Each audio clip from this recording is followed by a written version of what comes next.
Hey, this is Aaron Rabinowitz for CreativeCow.net. After Effects is full of great tools and shortcuts. Some of the most helpful and time-saving are tools that help you find footage and other items in your projects.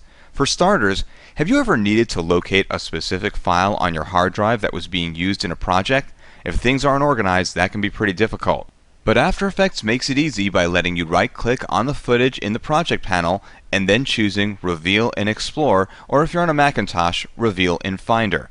When you do this, your operating system will open a window containing your file with the file highlighted. Now that's cool, but what if you have so much stuff in your project window that you can't even find the footage to look up the source file? Well, After Effects gives us two different and helpful ways to do that as well.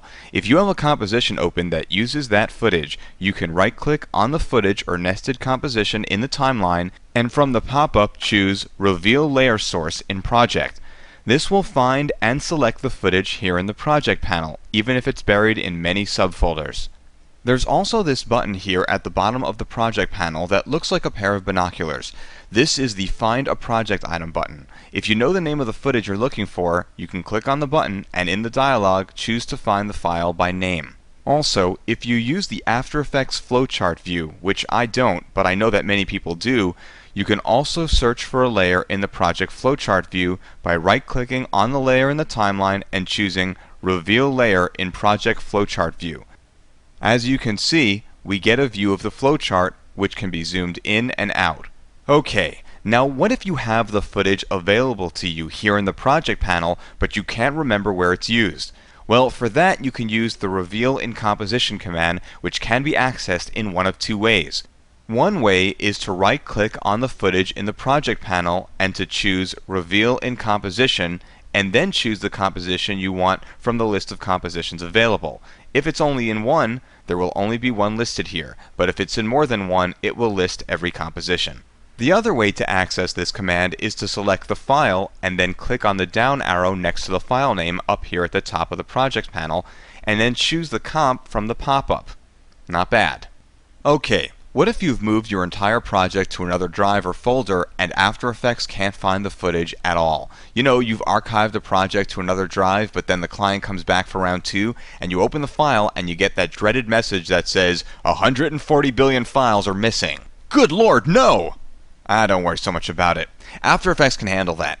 Double-click on any file that's missing and the Replace Footage dialog pops up. Now, the name Replace Footage is deceptive because if you've preserved your folder structure while moving the files to the new drive, when you navigate to the file you click on, After Effects will look for all of the remaining files, and if it finds them, you get a happy message that 140 billion files have just been found, and all of the missing files are now available to you and placed properly. Whew, that was a close call. Now, you can also access the Replace Footage command by choosing File, Replace Footage, File. And since we're back on the subject of locating missing files, let's talk about one more aspect of that. But this time, rather than talking about source footage, what if you render something but then can't find the rendered video?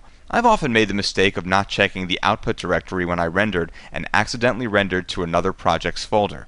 If that happens, just head into the render queue and twirl down the output module settings for the rendered file, and as you can see, the file path is listed. If you click on that, then the folder containing that file opens and the file is highlighted.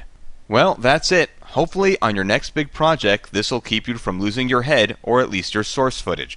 By the way, if you find these tutorials helpful or just want to throw in your 2 cents, we'd love it if you stop by the After Effects podcast forum at Creative Cow. Also, feel free to review us on iTunes. We can take it. Once again, this is Aaron Rabinowitz for CreativeCow.net.